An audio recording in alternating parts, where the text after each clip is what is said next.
Ako se osjećaš nesrećnim i izgubljenim u životu, vjerovatno imaš jednu od 5 glavnih prepreka koje sprečavaju ljudi da dostignu sreću. Na kraju ću ti pokazati kako preći preko tih prepreka i ostvariti bolji život. Ja sam dio tima koji vodi kanal Snaga uma, gdje se bavimo motivacijom, disciplinom i razvojem snažnog mindseta. Prva prepreka za sreću je negativan stav. Ljudi koji su stalno negativni i svaku situaciju vide kao nepovoljnu, teško će dostići sreću. Na primjer, ako si u položaju da izabereš između 2 opcije, a obje su loše, negativna osoba će se usredsrediti na loše strane obje opcije, dok će pozitivna osoba pokušati naći najmanje lošu i učiniti najbolje od te situacije. Da bi promijenio negativan stav, trebaš početi pratiti svoje misli i osjećaje i pokušati ih promijeniti u pozitivne.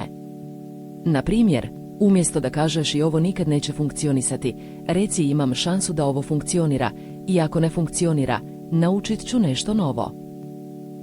Druga prepreka za sreću je nedostatak ciljeva.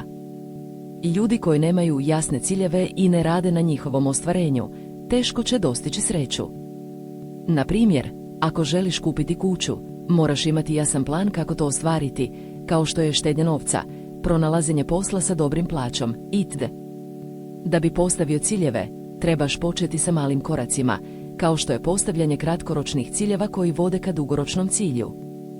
Na primjer, ako želiš kupiti kuću, tvoj kratkoročni cilj može biti štednja određene količine novca svaki mjesec.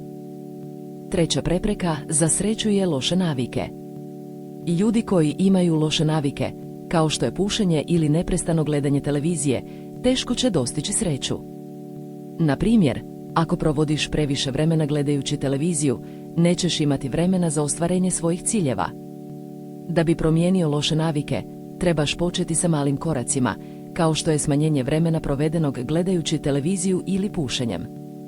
Na primjer, ako si navikao pušiti paketu cigareta dnevno, pokušaj smanjiti na pola pakete dnevno, a zatim nastavljaj smanjivati sve dok ne prestaneš pušiti. Četvrta prepreka za sreću je nedostatak samopouzdanja.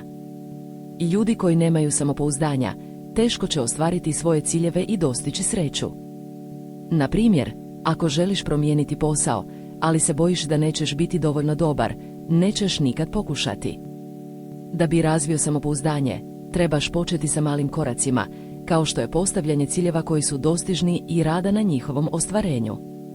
Na primjer, ako želiš promijeniti posao, tvoj cilj može biti da naučiš nove vještine ili da volontiraš u oblasti u kojoj želiš raditi. Peta prepreka za sreću je nedostatak podrške. Ljudi koji nemaju podršku oko sebe, teško će ostvariti svoje ciljeve i dostići sreću.